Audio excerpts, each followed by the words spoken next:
Ladies and gentlemen, there's a moment in life when everything around you seems to go still. No phones buzzing, no voices pulling you in different directions, no expectations weighing on your shoulders. Just you, alone with your own reflection.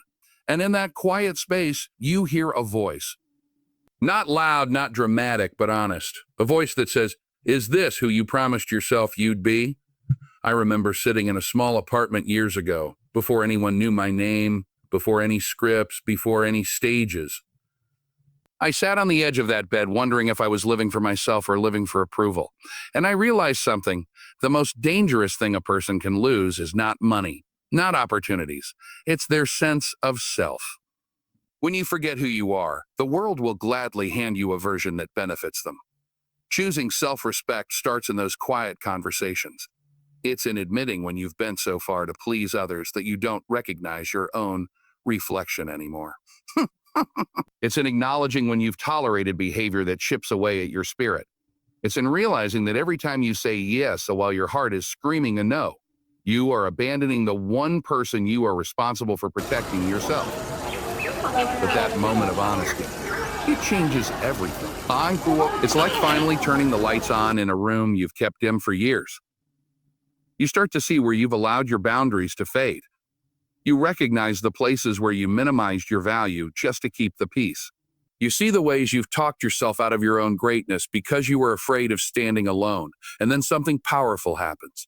You begin to reclaim yourself piece by piece, choice by choice, day by day. You speak to yourself differently. You challenge the beliefs that kept you small. You start asking, what would my life look like if I truly respected myself? And the answers, they hit you hard because deep down, you always knew. That moment, that quiet reckoning, is where self-respect is born. Not in public, not in applause, not in the eyes of others, but in the private agreement you make with your own soul. I remember my mother's words clearer than almost anything else she ever told me. She said, be careful who you let walk beside you, because their footsteps can lead you somewhere you never meant to go. And at the time, I didn't fully understand it. I thought staying loyal to everyone meant I was being a good friend, a good man, a good person. But life teaches you, sometimes slowly, sometimes painfully, that not everyone in your life is meant to be in your life. There are people who smile at you but hope you stay exactly where you are because your growth threatens their comfort. There are people who only love the weakened version of you because the strong version holds them accountable.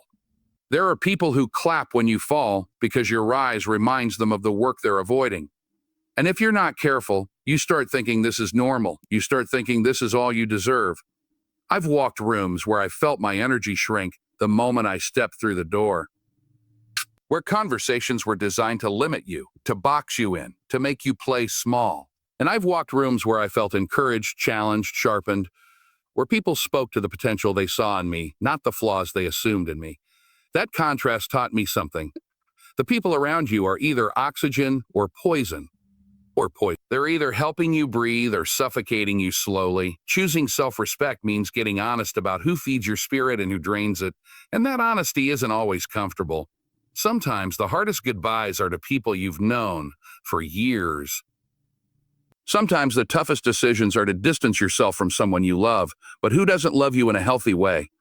Sometimes you have to step away from entire environments that don't grow anything inside you, except doubt. But when you remove the wrong people, you make space for the right ones.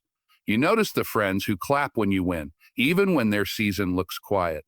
You see the ones who tell you the truth, not to hurt you, but to help you rise. You recognize the ones who don't just like you, they respect you.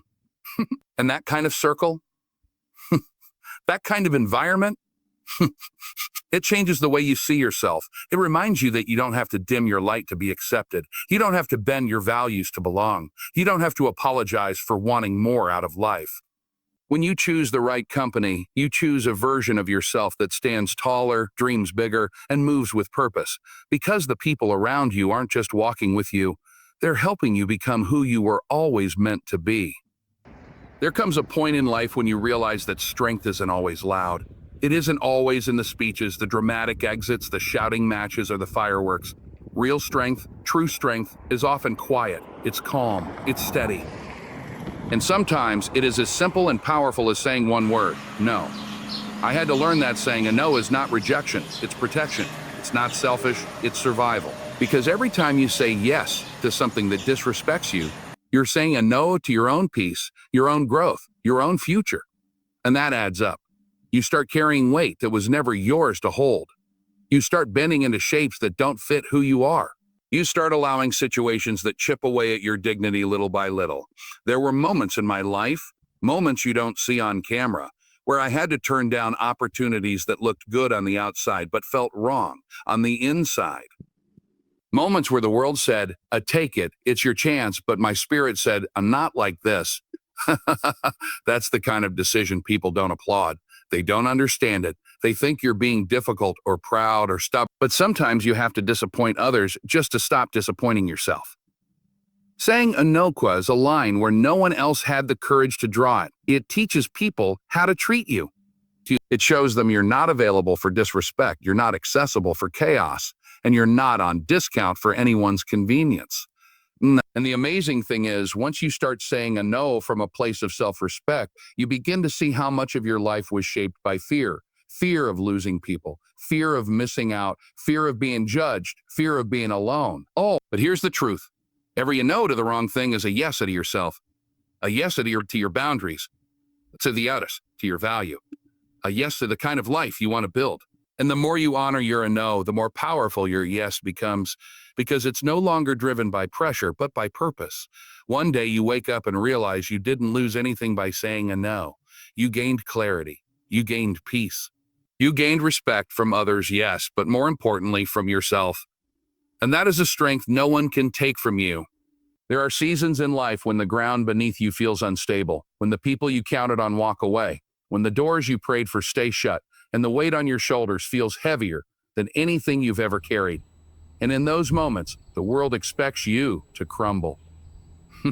It expects you to bow your head, break your spirit, and surrender to the storm.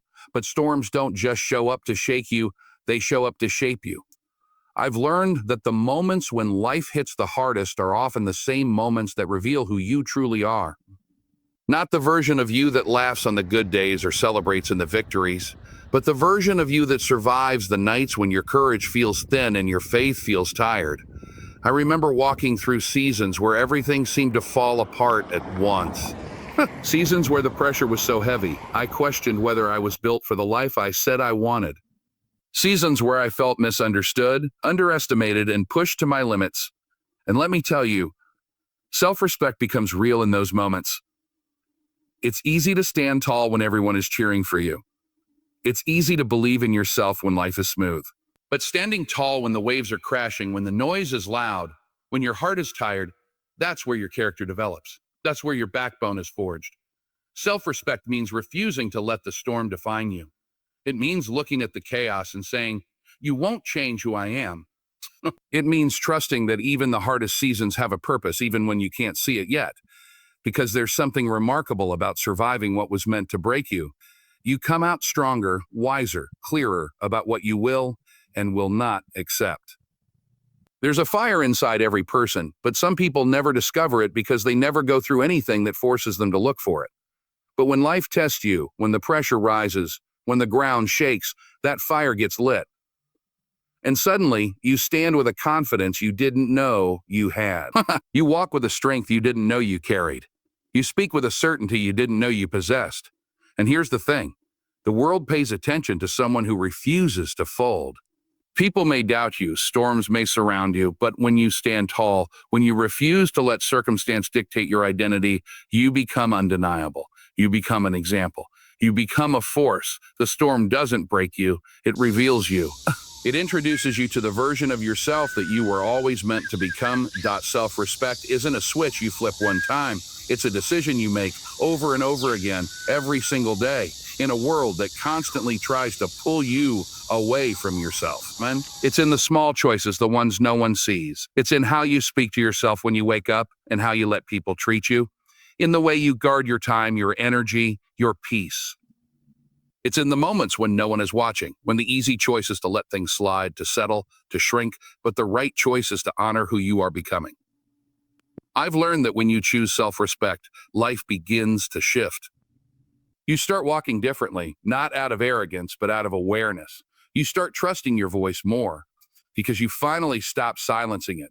You start expecting more from your life because deep down, you know you're worthy of more. And even though the world may not change overnight, you do. And that changes everything around you. There's a quiet power that grows inside you when you refuse to betray yourself. A power that doesn't need validation. A power that doesn't need approval. A power that lets you walk away from situations that don't value you without looking back. You stop chasing what was never meant to stay. You stop fighting for a seat at tables that were never built for you. Instead, you build your own, and you discover that the right people will always find their way to it. And here's the beautiful part. Choosing self-respect doesn't make your life easier, but it makes your life yours. It frees you from the weight of pretending. It frees you from the trap of trying to earn love that should have been freely given.